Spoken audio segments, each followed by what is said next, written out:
আজ এই ভিডিওতে এমনই তিনটি সংকেতের কথা বলবো যে সংকেতগুলো আমরা তখন পাবে যখন প্রভু শিব আমাদের করা পূজা প্রার্থনায় প্রসন্ন হয়ে আমাদের বাড়িতে আসবে এবং আমাদের মনোবাঞ্ছা পূর্ণ করবে। প্রভু শিবের বাড়িতে আসার অর্থ হলো একটা অদ্ভুত এনার্জি আপনার বাড়িতে বিরাজ করা শুরু করবে, যার ফলে আপনার সাথে কিছু জিনিস হওয়া শুরু করবে, যার দ্বারা আপনি স্পষ্টভাবে বুঝতে যেতে পারবেন যে এটা প্রভু শিবের এনার্জি ছাড়া আর কিছু না। তাহলে চলুন দেরি না করে জেনে নেওয়া যাক যে এই তিনটি বিশেষ সংকেত কী কী, যেটি প্রভু শিব যখন আমাদের ঘরে আসে তখন আমরা পেয়ে থাকি। ভিডিওটি শুরু করার আগে আপনারা যারা এই চ্যানেলে নতুন তারা অবশ্যই চ্যানেলটি সাবস্ক্রাইব করুন এবং বেল বাটনে প্রেস করুন এরকম আরও অনেক নতুন ভিডিও দেখার জন্য। ভিডিওটি দেখে ভালো লাগলে অবশ্যই একটি লাইক করবেন এবং সবাইকে শেয়ার করবেন যাতে তারাও ভিডিওটি দেখে উপকৃত হয়। আর কমেন্টে অবশ্যই হর হর মহাদেব বা ওং নমঃ শিবায় ভুলবেন না। এবার আমি বলবো তিনটি সংকেতের কথা, যেগুলো যদি আপনার সাথে হয় তাহলে যে আপনার বাড়িতে প্রভু শিব এসেছে এতে কোনো সন্দেহ নেই। এই জিনিসগুলো অভিজ্ঞতার মাধ্যমে আপনিও যদি লক্ষ্য করে দেখেন তাহলে আপনিও বুঝতে পারবেন। প্রথম সংকেত হচ্ছে যে আপনার বাড়িতে যে রকম খাবারই তৈরি হোক না কেন, আপনার বাড়িতে কি সবজি হয়েছে, আপনি কতটা সবজি আনতে পেরেছেন, এই সমস্ত কিছু বাদ দিয়ে আপনি এই গ্রীষ্মকালে গরমের মধ্যে রান্না করতে ইচ্ছে না করলেও মনে কতটা দুঃখ কষ্ট নিয়ে রান্না করছেন। এরপর যখন আপনি খেতে বসেন, যখন নিজের পরিবারের লোকজনদের খাবার দিতে গেলে তাদের মনের অবস্থা যেরকম থাকুক না কেন, কিন্তু আপনি যে খাবারটা দিয়েছেন সেটা সব থেকে বেশি সুস্বাদু লাগবে, আর খাবারও যতটুকুই থাক না কেন তাতেই সবার পেট ভরে যাবে। কারণ ভগবান যে ঘরে বাস করে সেই ঘরে অন্ন কষ্ট থাকে না। এটা ভগবানের মাহাত্ম্য, যে যেখানে যে জায়গায় যে বাড়িতে ভগবানের বাস আছে সেখানে কখনো দিনও কারো অন্ন কষ্ট হবে না, আর খাবার যেভাবেই বানানো হোক না কেন সময় সেটা সুস্বাদুই হবে।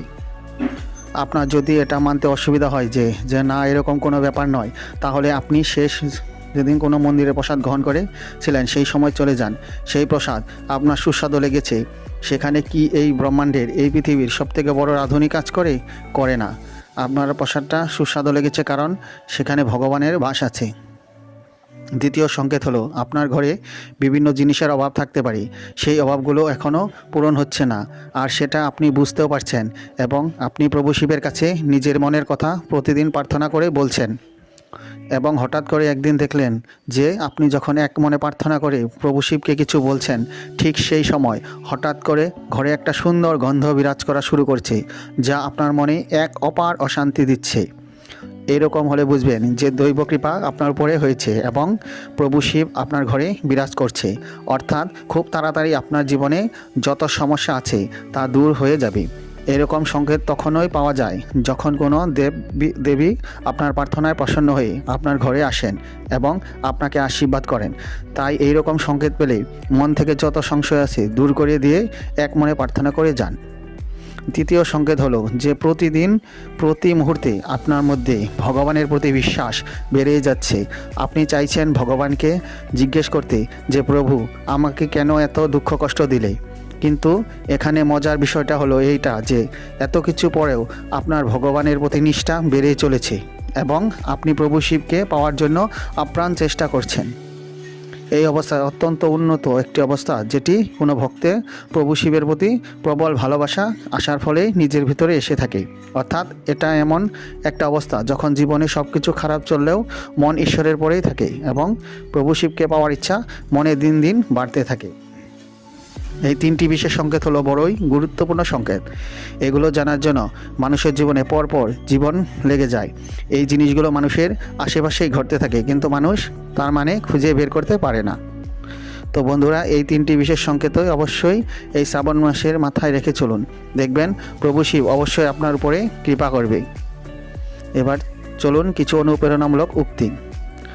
যারা তোমার অনুভূতির কদর করে না ও তোমাকে ছোট করে, তাদের পিছনে পাগল হওয়া ভালোবাসা নয়, বোকামি বলে। কারণ ভালোবাসার মানুষ সবসময় তোমার অনুভূতির কদর করবে এবং তোমাকে কখনো ছোট করবে না। তাই এই রকম মানুষদের ছেড়ে দাও এবং তাদের থেকে দূরে সরে যাও, যা না হলে কখনো শান্তি। ভালোবাসা একটা অদ্ভুত ছেলে, মানুষের মতো জেদ থাকে, চুপ করানোর জন্য সে ব্যক্তিকেই চাই যে কিনা কাঁদিয়ে গেছে। মানুষের ইচ্ছা চেয়ে বড় কোনো দুঃখ নেই। ব্যক্তি ইচ্ছার জালে জড়িয়ে পড়ে এবং ক্রমশ নিজে কষ্ট করতে শুরু করে। শিব পুরাণ অনুযায়ী ব্যক্তিকে তাই তার অনাবশ্যক ইচ্ছা ত্যাগ করা উচিত, এর ফলে তারা মহাসুখ লাভ করতে পারে। সংসারে প্রত্যেকে কোনো বস্তু, ব্যক্তি বা পরিস্থিতি দ্বারা আসক্ত হয়ে নিজেকে মোহজালে জড়িয়ে নেয়।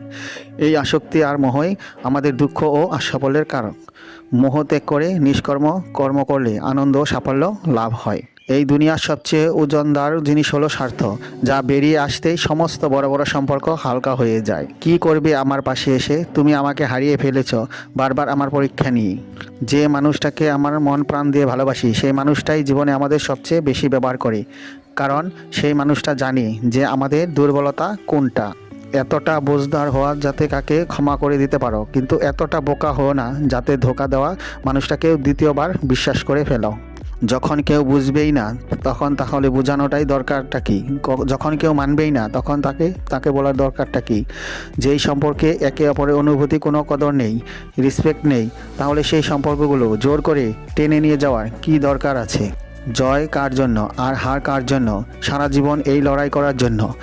যে এই দুনিয়ায় এসেছে সে একদিন চলে যাবে, তাহলে মানুষের মধ্যে এত অহংকার কিসের জন্য?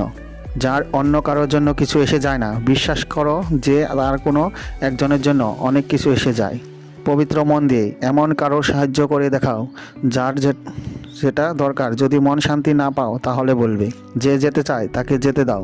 সে যদি আজকে দাঁড়িয়েও যায় তাহলে কালকে ঠিকই চলে যাবে। কিছু তো এমন কথা বলো যার জন্য আমি জানবো যে তুমি আমার। কাউকে ইগনোর করার মধ্যে আর বিজি থাকার মধ্যে অনেকটাই ফারাক থাকে। যে স্বপ্ন দেখতে ভালোবাসে তার জন্য রাতটা ছোট মনে হয়, আর যে স্বপ্ন পূরণ করতে ভালোবাসে তার জন্য দিনটা ছোট মনে হয়। আমরা কেমন দেখতে লাগি সেটা আমাদের সৌন্দর্য নয়, আমরা কী রকম ব্যবহার করি সেটাই আমাদের সৌন্দর্য। আত্মহত্যা স্বীকার করে নেওয়া সমাজ কখনো নিজের ইচ্ছা করা বিয়েকে স্বীকার করতে চায় না। কারোর যদি প্রকৃত স্বভাব দেখতে চাও তাহলে তাকে সম্মান দাও, আর যদি কারো উদ্দেশ্য দেখতে চাও তাহলে তাকে স্বাধীনতা দাও। আমাকে দুর্বল ভেবে নেওয়ার মতো ভুল কখনো করো না। আমি সময় আসলে ভালোবাসতে এবং আঘাত করতে দুটোই জানি। নিঃশব্দতা কখনো বিনা কারণে হয় না। কিছু কষ্ট এমন থাকে যা আমাদের আওয়াজটুকু পর্যন্ত কেড়ে নেয়। মুখোশ পরিষ্কার কিন্তু মনে দাগ, মুখের উপর আপনি আর পিছনে সাপ, এটাই হলো দুনিয়ার কঠিন সত্য। তো বন্ধুরা, ভিডিওটি দেখে যদি ভালো লাগে তাহলে অবশ্যই একটি লাইক করবেন।